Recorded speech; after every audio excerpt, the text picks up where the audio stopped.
Welcome.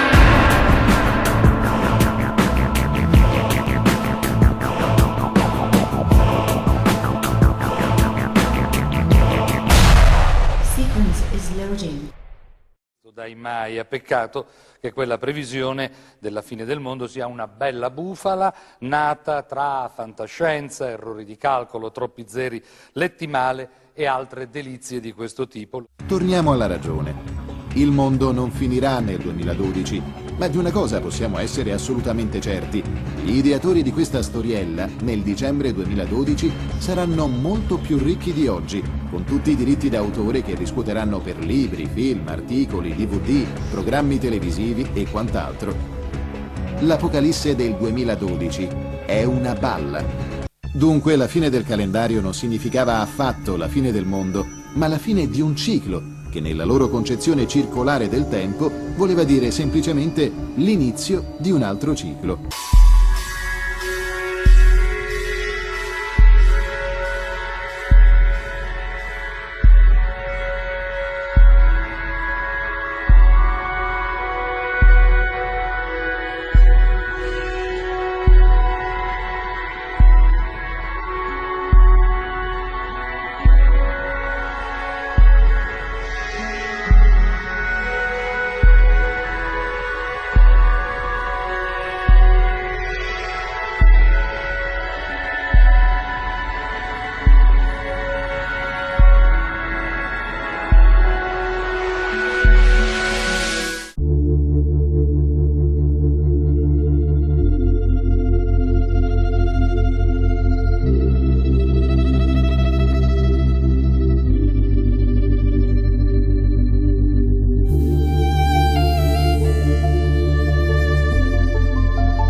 A todos los hermanos donde llega este mensaje que estoy hablando con ustedes. To all my brothers and sisters who listen to this message. Estas palabras no son míos, es de los abuelos. First of all, these words are not mine. They are words of my ancestors. En la profecía de los mayas está. It is in the Maya prophecy. En el tiempo 12 Bactum. That in the time of the 12 Bactum, 13 Ajao, and 13 Ahau, el regreso de los abuelos, it is the return of the ancestors. El retorno de los hombres sabios. It is the return of the men of wisdom. Que amanezca. Let the morning come. Que llegue la aurora. Let the dawn come. Para que los pueblos tengan paz. For the people to be happy. Sean felices. And find peace and be. Porque no es la primera vez que pasa. Because it's not the first time that this will happen, this will occur. ¿Sabes cuántas veces ha pasado antes cuando nuestros abuelos prepararon sus calendarios? Pasó un periodo de sol, pasó otro periodo de sol, pasó otro periodo, se están dando cuenta que sea cada 5.200 años que llega. Who knows how many times this has happened before? When our ancestors were preparing the calendars, they waited first until they had proved that every 5,200 years this was occurring, and that's when they started counting the first cycle of the sun.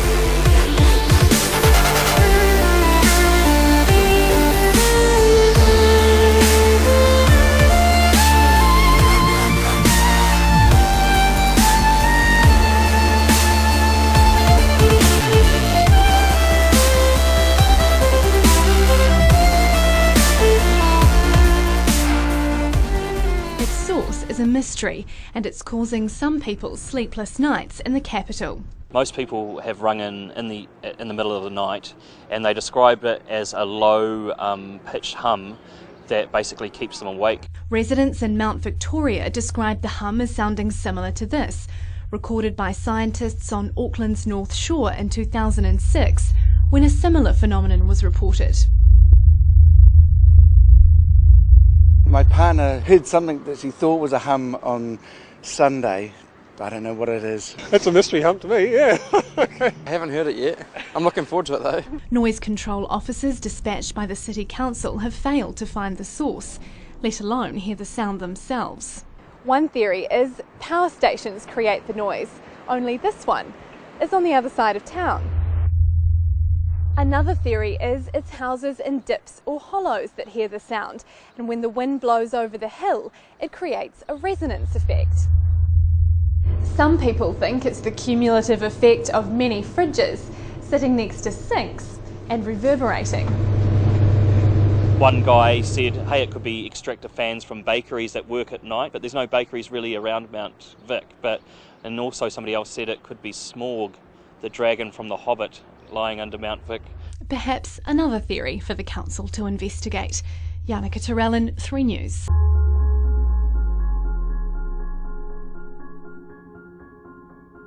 Everybody wants to know, what is 2013 going to be like? March of last year set the tone for what would be the warmest year on record. Magnolia trees in full bloom in the Twin Cities on March the 27th. This is what climate scientists were predicting for the year 2090, one of many black swan events. Minnesota has seen 4 1-in-1,000 year rainfalls just since 2004.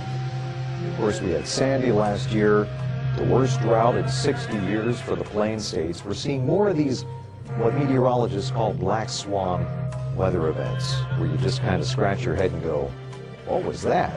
Almost 14,000 warm weather records, 70s and 80s, a taste of early June in mid-March. And March really did set the tone for what would be the warmest year on record for the United States.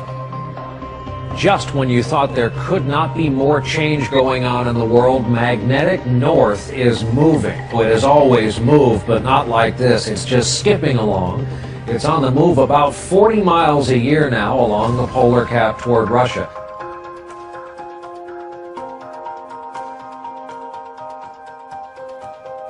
Australia is about to experience one of the most extensive heat waves on record, with large parts of the country to bake in 45-degree temperatures for more than a week.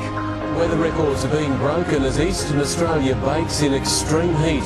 Hobart hit an all-time high today of 41.8 degrees, and there are reports tonight of several homes destroyed by bushfires.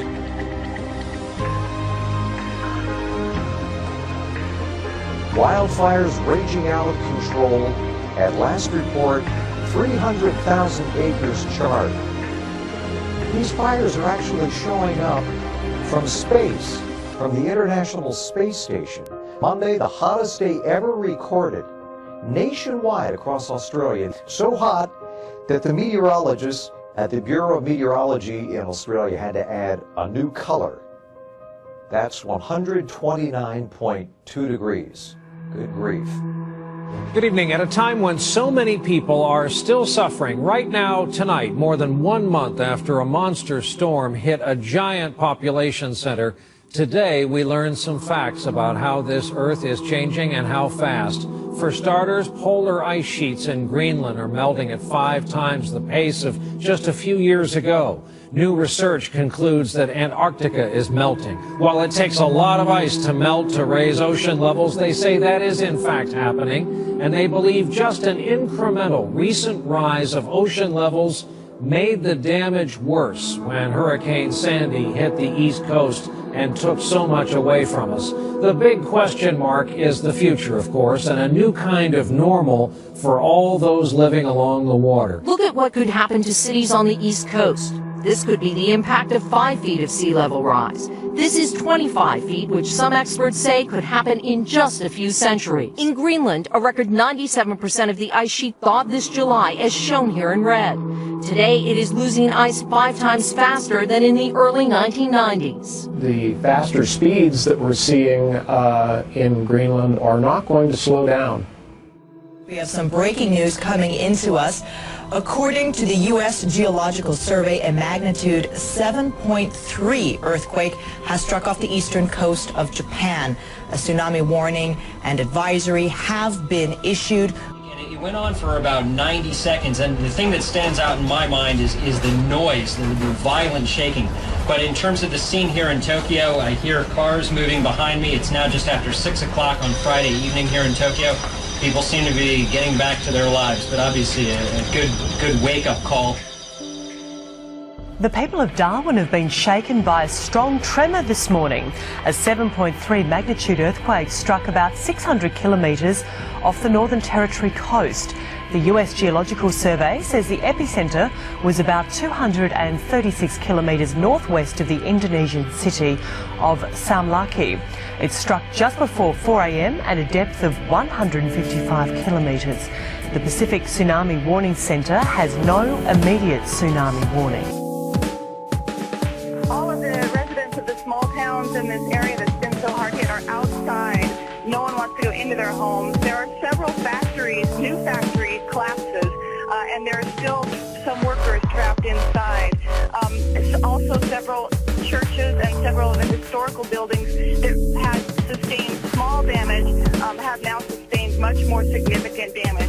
So this is really a tragedy upon a tragedy of the one that happened 1 week ago. The people are very scared. It's been shaking nonstop for the last week. It's a marine mystery. Beachcombers say these squid began washing up near Aptos on Sunday. Researchers with the Hopkins Marine Station at Stanford are trying to figure out why these Humboldt squid ventured out of their native waters in the Sea of Cortez near the Baja Peninsula. This isn't the first stranding. Researchers recorded smaller strandings over the past 2 months from Santa Cruz to Pacific Grove. Now they'll be examining the contents of their stomachs to see if they died from natural or unnatural causes. The beaches of Santa Cruz County are littered with the carcasses of thousands of Humboldt squid. They've stranded themselves from Aptos to Watsonville, a span of 12 miles. You just see them essentially killing themselves, and it's just really weird to see. It happened yesterday during high tide. Some people actually tried to put them back in the water, but researcher Hannah Rosen says the deep-water creatures swam right back to shore. Ecuador's Tungurahua volcano shot lava a half a mile over its crater overnight, and it's blasting rocks and gas almost 2 miles from its sides. The renewed eruptions in central Ecuador began last week, and plumes of smoke and gas are rising as high as 3 miles over the 16,479-foot crater. Ecuador's emergency authority are preparing shelters and have already began evacuating people in villages close to the volcano. Tsunami warning is in effect after a massive 7.5 magnitude earthquake hit off the southern coast of Alaska. Happened around 4 a.m. Eastern this morning. Officials urge anyone in the warning area to move inland and find higher ground.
Late this year, there's a new comet that's going to blaze across the sky. Experts say Ison is going to be dazzling. That is late November. The brilliance brighter than the full moon. On the 18th, it will actually be streaking across the western sky. Could be briefly, at least for a while.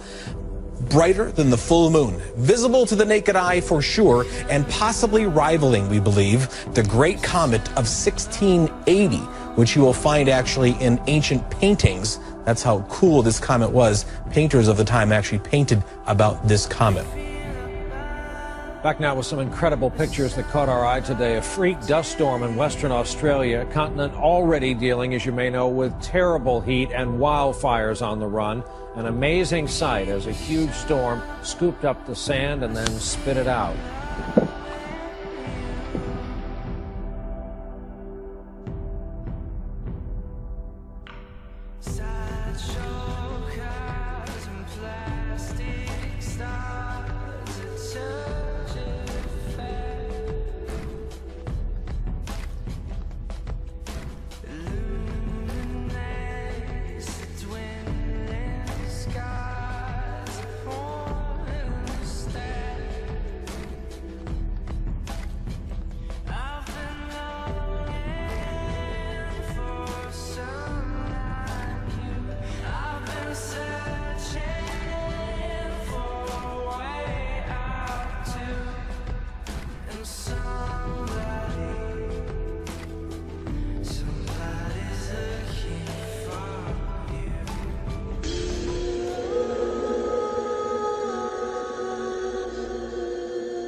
Experts warn that a massive solar storm is set to erupt right here, and the devastation could total as much as $2 trillion. How come folks like you are so worried about solar flares in 2013?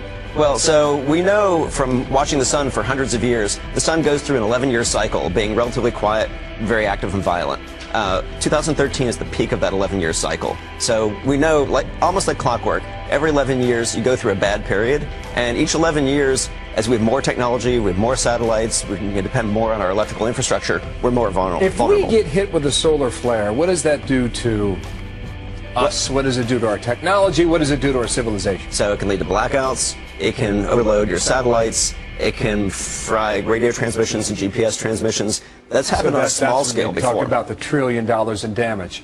Does this keep you up at night, yes or no? What keeps me up at night is that I know that sometime in my lifetime, and probably within maybe within the next 10 or 20 years, there is going to be a countrywide blackout. And I don't, we're going to survive it. But imagine hospitals blacked out, transportation shut down, all your computers, all your smartphones shut down. So yeah, that does really worry me.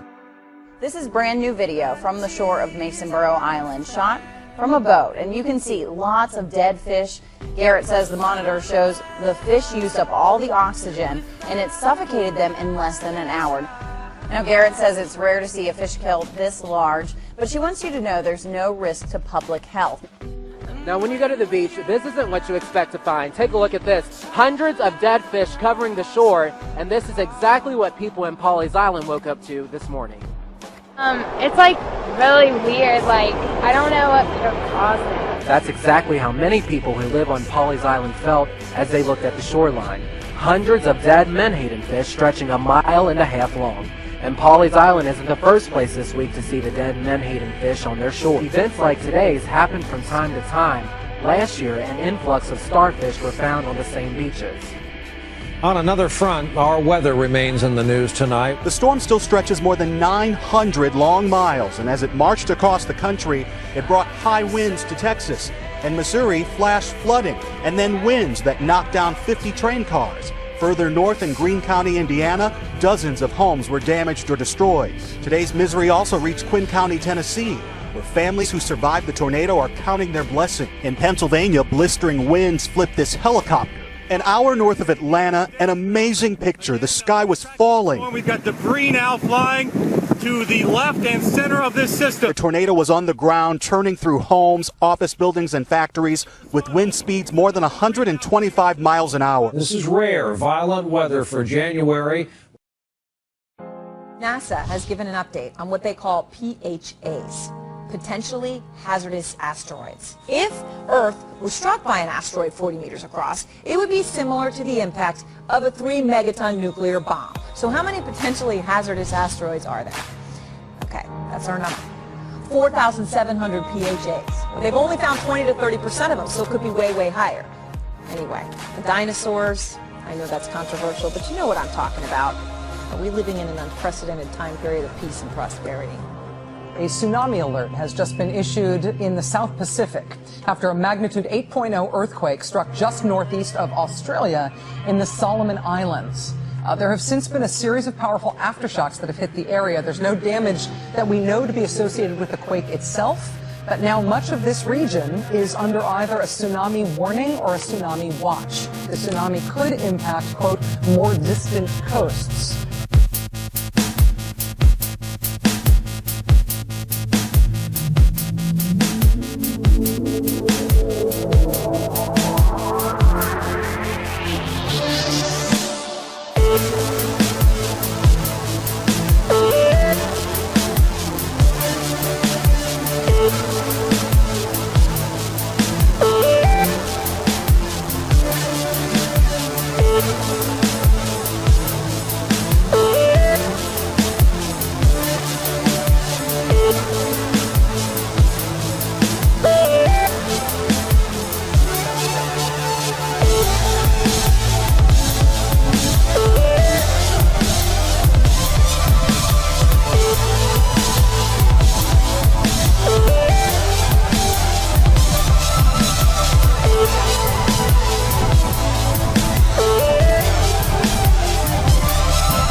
a fiery show like you've never seen before. I know, I've never seen this before.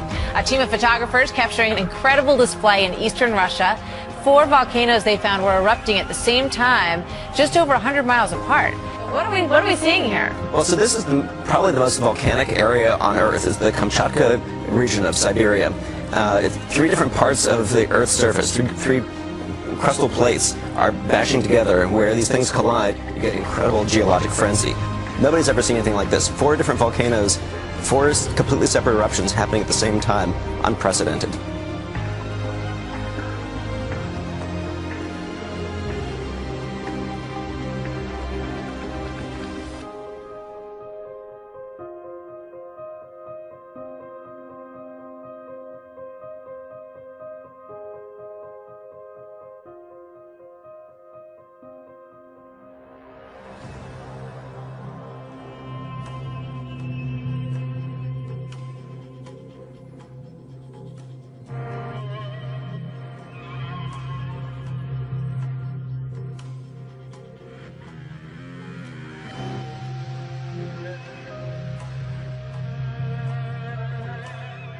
The sky is not falling, but you'd be forgiven if the thought crossed your mind after 2 spectacular but apparently unrelated cosmic close encounters today within just hours of each other.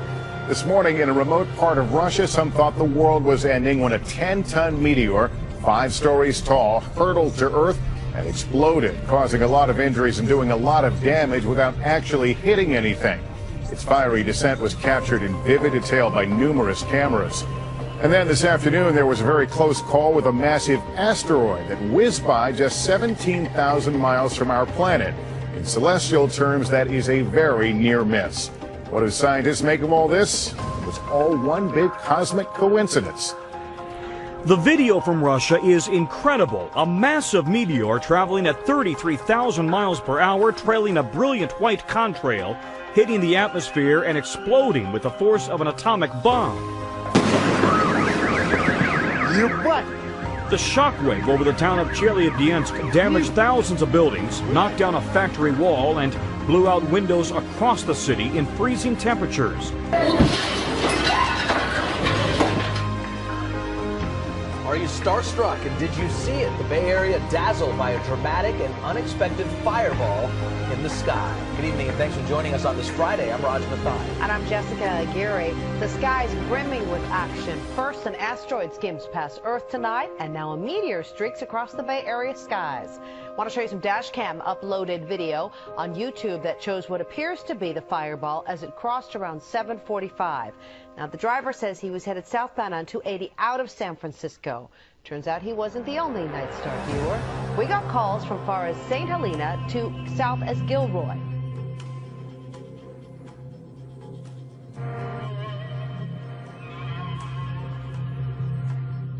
Mother Nature causing trouble in northern Arizona as well tonight. A portion of US 89 dropping several feet during what they're calling a landslide that caused part of the road to buckle and cracks running across the width of that road.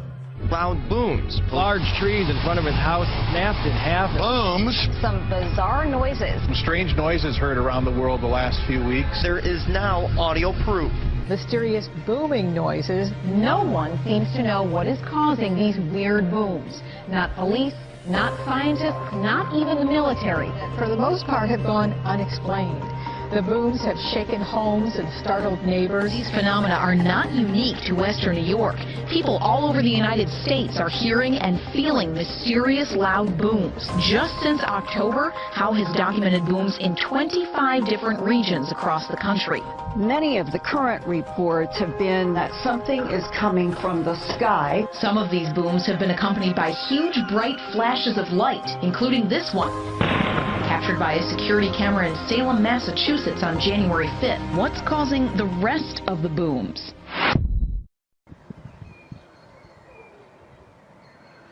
This is well weird. This is where the sun sets. As you've seen on the other videos, it sets just there. And goes there. So we'll move through. Yeah, but look at this. Look at the sky. Sun's already set. And watch at the other side.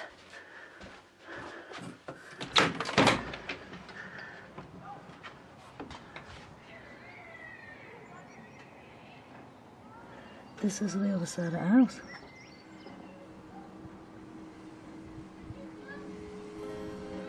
And look.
If you think spring in this country has been slow to get going, spare a thought for the people of Spain, who've been blanketed in snow for the last few days. 18 provinces have extreme weather warnings, with temperatures hovering around freezing. Some smaller roads have been blocked, and near Valencia, the coastal region is on alert for rough seas.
So evidently there is a tornado about 30 miles northeast of here. And this is what the sky has been doing for the last half hour. It's non-stop lightning with no thunder. I have never seen this before in my life. That is really cool.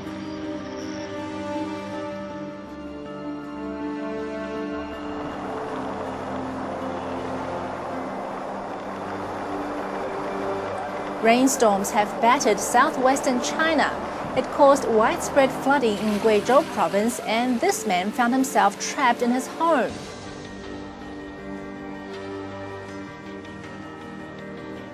After 8 hours of continuous rain, the Nanjiao River had covered roads and fields and rushed into Li Jinping's house. Rescuers had to use bamboo to throw 2 ropes across to him. Not everyone was as lucky as him. Heavy rains in central and southern China have killed at least 6 people since Tuesday, bringing down hundreds of homes and ruining farm crops, according to state-run Xinhua news agency.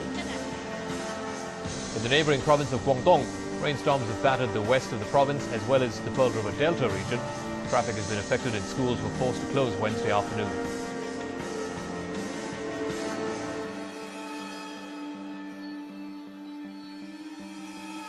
Let me show you this, though, a video of just in the north of LA, a tornado touchdown, yeah, and it looks quite impressive, too. This in Bakersfield, California, yeah, right here in the state of California. Look at that thing as it moves across the roadway there and all the traffic going. I did say it was a little bit different about this one is that it started with the thunderstorm, kind of in the early stages of a thunderstorm. And they often call those land spouts. More home video captured the strong storm, powerful enough to spawn this tornado. The spring weather brought with it something pretty unsightly near St. Paul. Hundreds of fish recently died in Beaver Lake. As you can see, they ended up all along the shoreline there. Now, fish kills are not, of course, unusual this time of year, but this one has Ramsey County officials worried. The fish died even though there is an aeration system in Beaver Lake. This whole little bay area here was just thick with dead fish. Fish by the hundreds, maybe even the thousands. When the ice finally went out on Beaver Lake a week and a half ago, this is what it left behind. It's estimated that more than 7,000 pounds of dead fish, mostly catfish, sunfish, and bass, have been taken out of Beaver Lake. But what caused this unusually large fish kill is still a mystery. Sean, the Department of Game and Inland Fisheries has been bombarded with reports of dead birds on the south side, most of them found yesterday in Danville and Pittsylvania County. Heather Rosenbaum is live from our Danville studio. Heather, this certainly scared some people there. Yeah, Len, many people wondered if it was something dangerous or toxic in the air. While hundreds of birds were found, the department says the people should not worry. In fact, it may even be a natural occurrence. Barbara Scott was shocked when her business's parking lot became a graveyard for more than 100 birds. That freaked me out. Scott says she first noticed feathers stuck to the front door before she learned that was just the start. I was thinking, this is crazy. How in the world did the bird fly into the door? Is what I was thinking. The Department of Game and Inland Fisheries received several reports of dead birds littering that parking lot and a number of others throughout Danville and Pittsylvania County. It's kind of a rare occurrence for songbirds to end up being found dead from maybe a natural incident. Still, Dan Lovelace with the department suspects the deaths can be attributed to the strong storms mixed with the birds' migration patterns. People as far afield as Cornwall and Lancashire have reported seeing a large meteor flashing across the sky last night. Witnesses described a blue or green light with a tail behind it. This shot was picked up by a CCTV camera. There it is. Look at that. In Cardiff. Experts believe it may have been part of the debris left by Halley's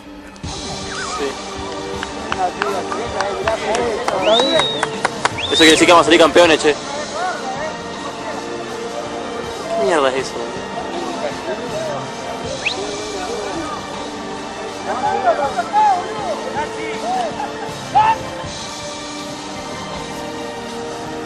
Mira, qué buena.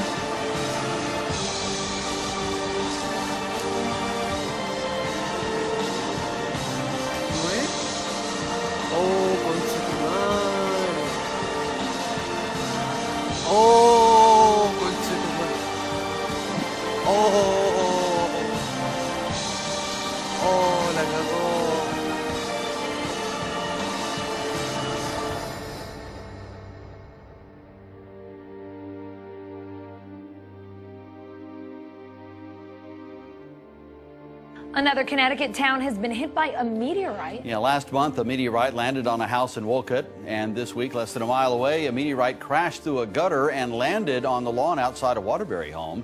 This meteorite was found intact, unlike the one in Wolcott, which split in two. As you can see, it's about the same size and shape of an avocado. The homeowner contacted the Yale Peabody Museum of Natural History, which confirmed that it is indeed a meteorite. Not uncommon to see some hail falling from the sky as the spring storms move through, but a family in Gray says an ice chunk, literally the size of a beach ball, fell near their home on Wednesday. This is really crazy. News Channel 11's Ted Overbay went to check out the site of the impact today and discovered, if nothing else, those that saw it will have a great story to tell. I very reluctantly put my shoes back on and followed them over here to the site where it fell. Miller says what he saw when he got there was incredible. Put that ball down there, Preston, so we can see how big that is. Amazing. The huge chunk of ice left little doubt. I don't know if that developed in the clouds or in space. They just knew it could be important. Amazing. This news is being reported from Gray, Tennessee. A couple of days and a little research later, they think they have an answer. And it's called a mega cryometeor.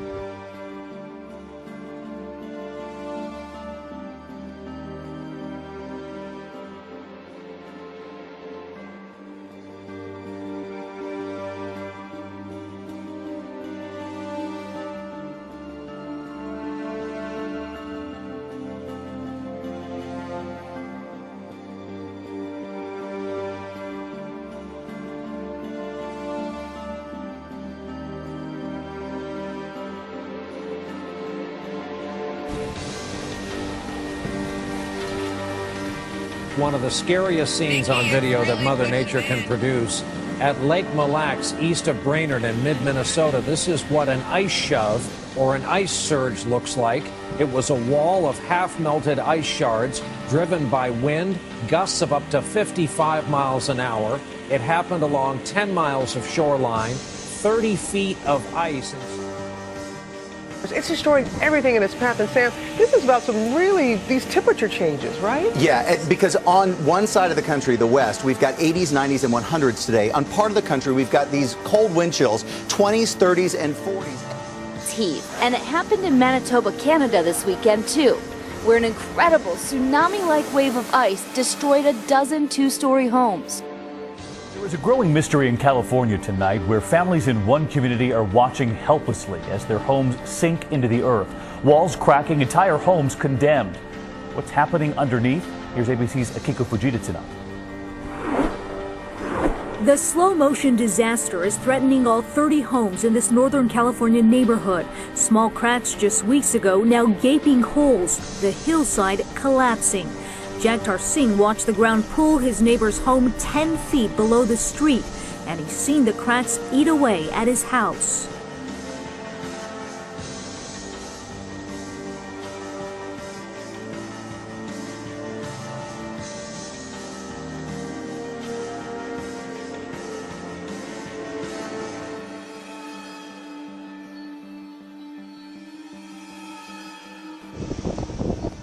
Eight people have died and 13 were injured from a cyclone that hit Sri Lanka on Wednesday, government officials said. Cyclone Mahasin, which brought heavy rains and landslides to Sri Lanka, was expected to hit Bangladesh and Myanmar later this week.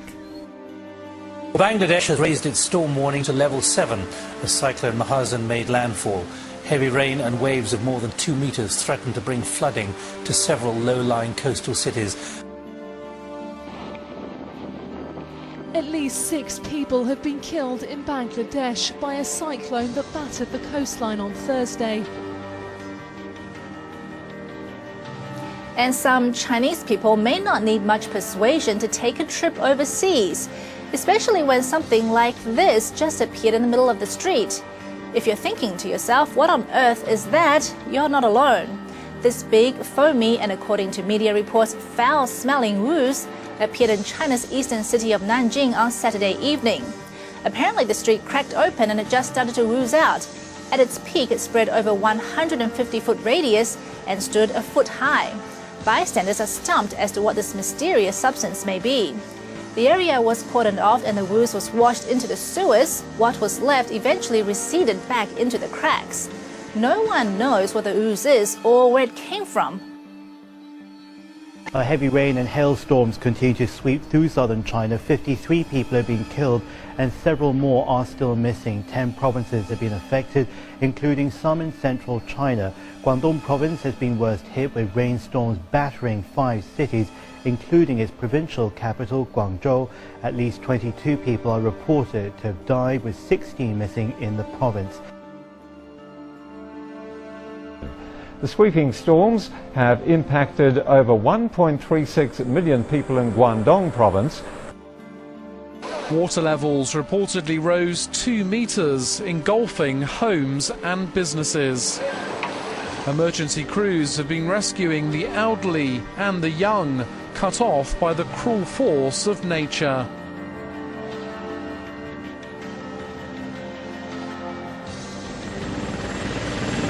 Destruction and desperation in the Oklahoma town of Moore, where a deadly tornado tore through on Monday afternoon. A frantic search for survivors is being carried out by emergency workers at homes, schools and a hospital hit by the twister. 24 bodies, including several children, have so far been recovered from the wreckage in the devastated town. Look at the pictures. It's really hard to know at times just what you're looking at. This is believed to have been an F5 category tornado. That would make it the strongest intensity of any weather system on Earth. Winds over 200 miles an hour. The tornado is reportedly 2 miles wide, something you don't see very often here. Wide swaths of residential area have been completely decimated, as though something you'd see after the Hiroshima or Nagasaki atomic bombings. Wow. Roar. Huge debris. Huge debris. We're good, Joe. Okay.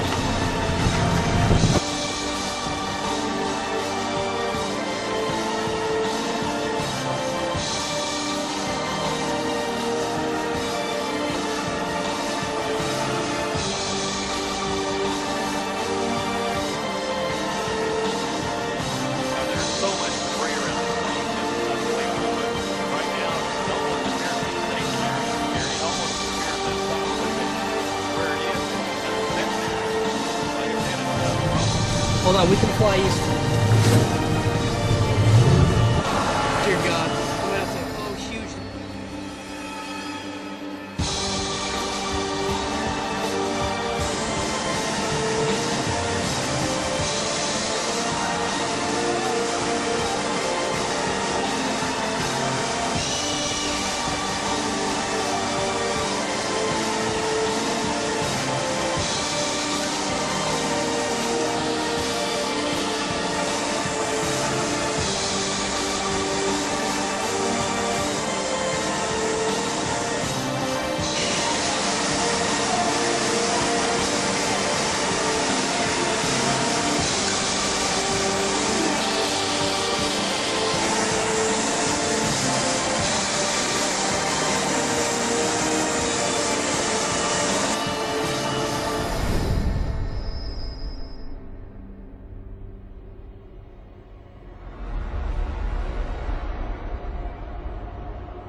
just as this massive and deadly sinkhole was coming into view for the first time Monday. Incredibly, just about 2 miles away, the earth caved yet again. Residents of Cedar Tree Lane now wondering this morning whether the 5 feet deep, 12 feet wide sinkhole could grow, endangering their homes.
We now turn to health news tonight. New and extremely dangerous super germs that are showing up in hospitals across this country, other healthcare facilities, prompting some strong and alarming language from the CDC.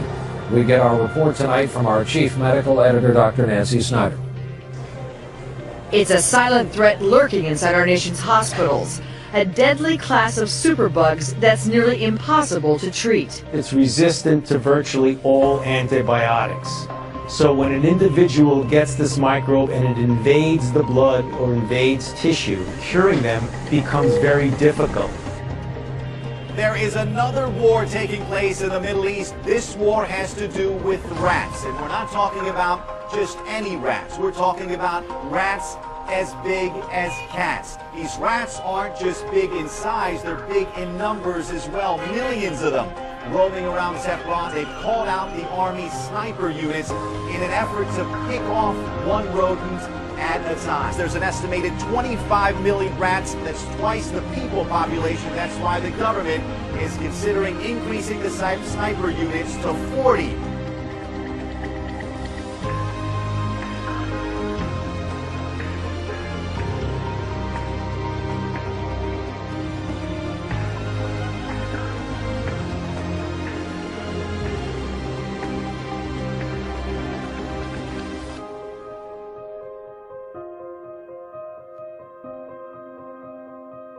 Fish kills in parts of Baffin Bay are nothing new. In fact, back in 2007, a massive kill had scientists scrambling. This is video of that kill that was ultimately blamed on ammonia levels that starved the fish of oxygen. It's happening again, but ammonia levels aren't to blame this time. A group of citizens has been actually keeping track of these fish kills over the past couple of years. And although they are small, it's happening more often. These are pictures taken by residents of black drum that have been dying off, beaches littered with dead fish. And these are photos that have local scientists even more concerned. These are mountains of small clams that are the main source of food for black drum. When I'm lost, I come to you. So blue, I'm feeling you. When I'm lost, I come to you. I'm blue, I feel you. And you know it's over when you come break down. Take everything and live for the moment. It's only gonna bring you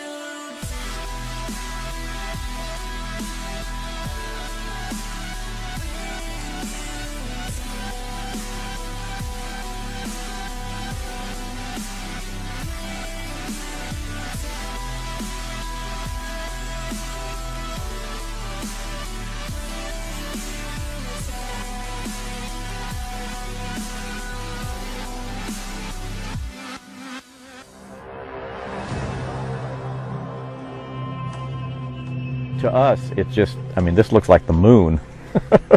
When Mark Korb woke up Sunday morning, he noticed the man-made pond on his Newcastle property didn't look the way it did when he went to bed. This pond is just about full.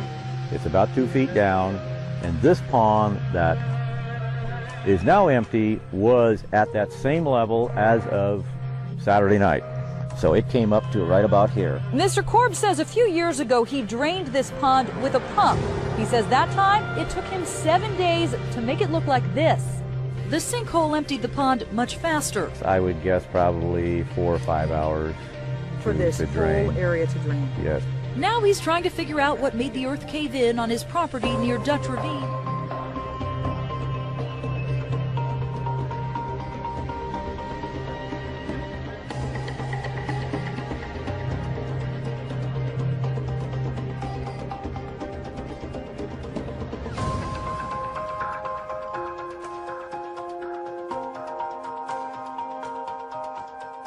Beachgoers down south who've had a gutful of dead fish washing up on our shores are taking matters into their own hands. They're collecting specimens for independent testing as the scale of the mystery continues to grow.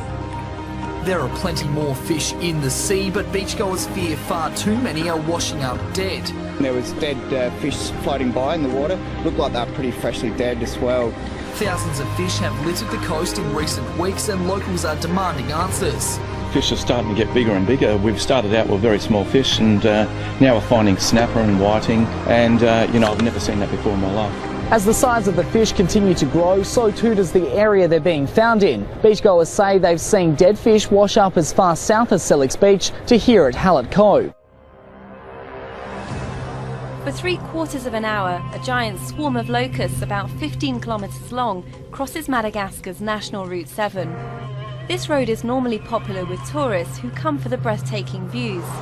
But today they're observing a natural disaster, a plague of locusts which has already destroyed half of the island's crops. They can create a lot of damage. They eat the pastures and then also the rice and the corn, which is about to be harvested.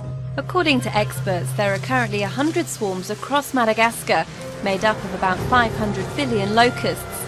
And they get through around 100,000 tons of vegetation every single day.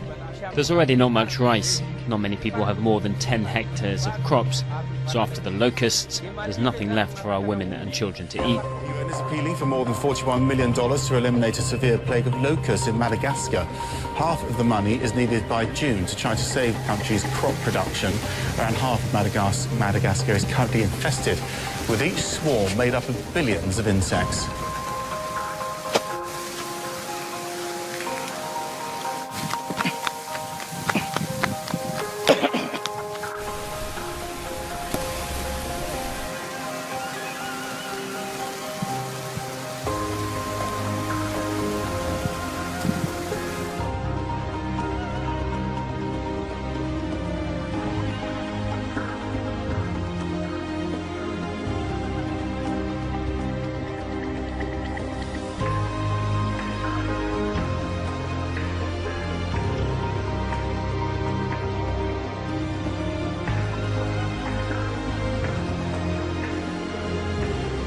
Earthquake with a preliminary magnitude of 7 striking off the coast of northern Japan. The U.S. Geological Survey, which basically monitors earthquakes right around the world, has confirmed this. It's also been confirmed by Japan's own meteorological agency. This is off the coast of Japan's Hokkaido island. It happened at 12:06 local time Friday. That's a little past 11 o'clock here in Beijing. Rural area. It's about 70 miles to the southwest of Chengdu, which is in Sichuan province.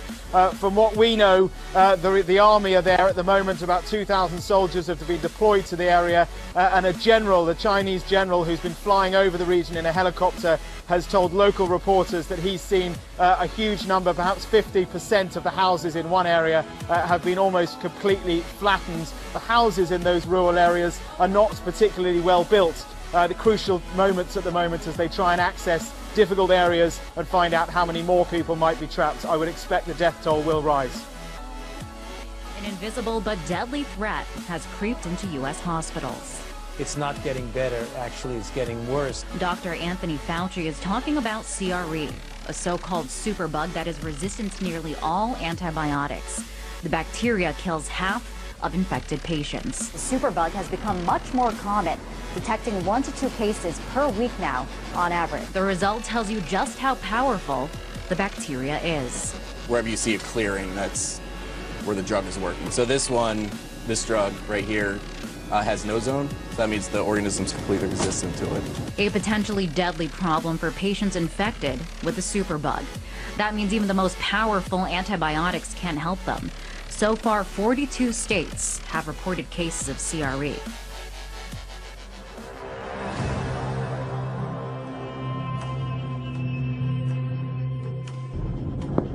The tornado hovers in the distance, threatening and dangerous, but the worst is yet to come. The twister touches down and tears through town after town. Tiles are ripped off roofs and debris flies in all directions.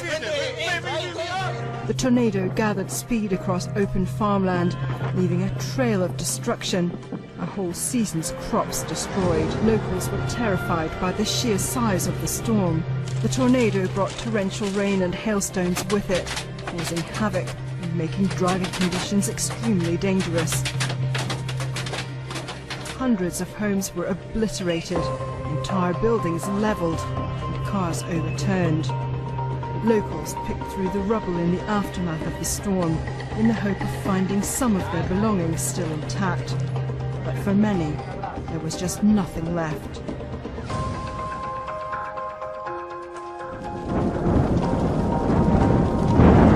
It's pretty unbelievable for this time of year. Yesterday, where we're at was almost close to 100 degrees, 3% relative humidity, something we don't usually see along the coast, you know, this early, anytime really. It's made its run. It's not going to go much further west. It can't. So it's about as far as it's going to go this way. We want to make sure that the residents, you know, we do what we can do to make sure that they're not inconvenienced. You know, if we can stop the power poles from burning, that's what we're going to do out here. I want to save my home, and I've invested a lot in this house and a lot of time and memories, and I don't want to lose it. So I'm here until the end, whatever it takes.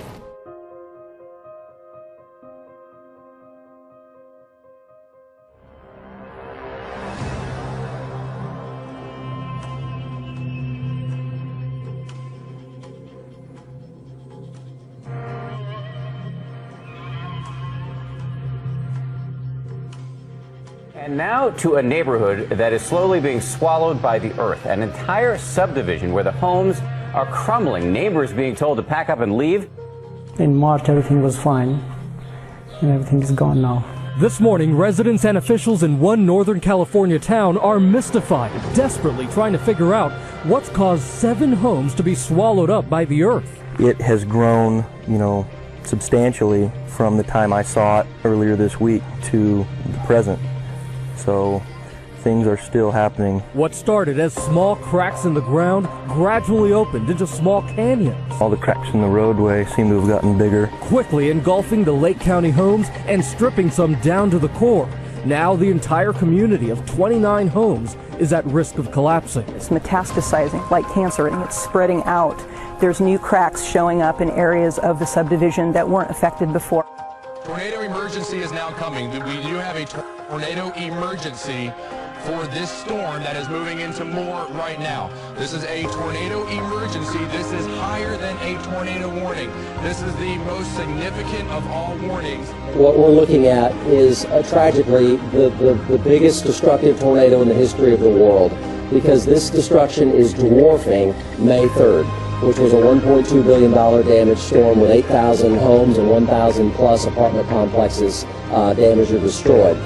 This one is, destruction-wise, is 2 to 3 times the magnitude of May 3rd, 1999. So this is the worst tornado damage-wise in the history of the world. This one went from a small rope to something I've never seen before. It went from a small tornado to a mile wide. It cut the city in half. It's the worst thing that I've seen in my entire life in the state of Oklahoma. It's just truly tragic.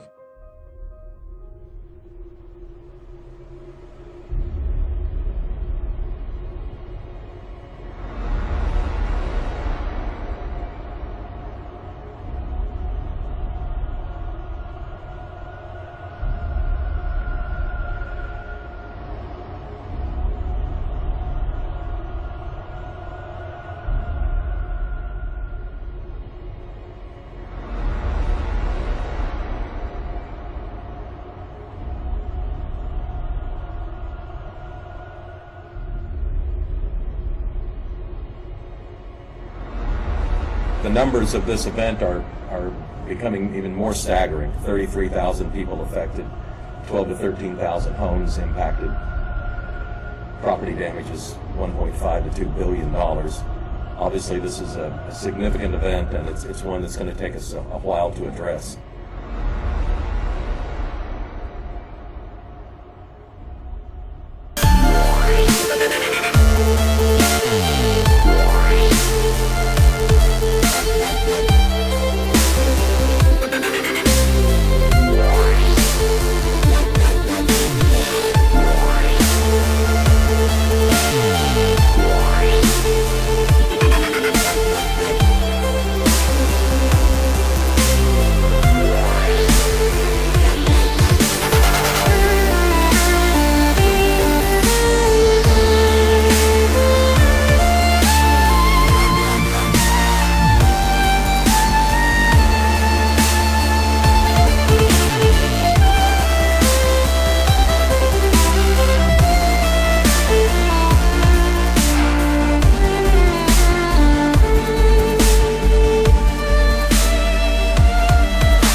Good morning, folks. My buddy Gatherer314 has been on a roll finding articles like this one, adding to recent articles about the planets affecting everything from earthquakes to torque within the sun. It appears NASA has known about the planetary solar flare connection since at least 2007. This is as simple as it gets. No radio frequencies or magnetism involved. They did this sticking within their gravitational model. But just as the moon causes tides on Earth, they claim that there are tide-causing planets for the sun. Only Mercury, Venus, Earth, and Jupiter according to them. And essentially, based on how often their tidal bulges coincide with flaring, they are 99.961% certain it is not random. You've got the link below the video. Can you imagine if you went back to sleep December 22nd? Rolling along. Since the end of the Quake Watch, we've had 0 significant earthquakes. However, the folks of Nevada may beg to differ with this 5-pointer. Certainly significant in terms of United States intraplate quakes, even if not of massive magnitude. After party still going on around 8 kilometers down. The other significant seismic event of the last 24 hours occurred in Papua New Guinea near the Bismarck Sea, where the Manam volcano erupted enough to put nearby aviation on red alert. Europe's cold will be shifting east and removing the warmth they've enjoyed since Sunday. Southwest Pacific thunderstorms should be mostly on the North Australian coastline. Storm zones as well in Africa, South and Central America, and the tornado zone tonight for the United States. Looking at the solar wind, it is clear that around the new day UTC there is a bump in the yellow and the orange, solar wind speed and density respectively. This slightly stronger stream put the magnetosphere on its heels. No plasma penetrated, but we did have slight induction at low frequencies. The electron count took a dive as well, indicating energetic flux at spaceship Earth. Umbral field update. The come and go act that kicked off the last Quake Watch. Once I speed through the last 10 days, you can see it is again swinging in to face Earth on the left. See a solid twist or dip as the field bends. Southwestern limb. Recorded these images just before going to sleep. A filament of plasma destabilized and hurled a CME into space, likely far from impacting the Earth. But right after that filament ripped away and the electromagnetic loops of charged particles and plasma gave a roof to the solar tsunami, a second filament rips away. Much harder to see, you may need to go check the images on your device. Southeastern limb has a coronal hole you can beautifully see from the side, along with the plasma filament nearer the equator. Lots more plasma filaments in an Earth-facing position, down south and up north, especially to the left of that larger dark coronal hole. 2 days till DA14 makes its close approach. Eyes open, no fear, it's 6:20 a.m. Eastern Time and that's the news. Be safe, everyone.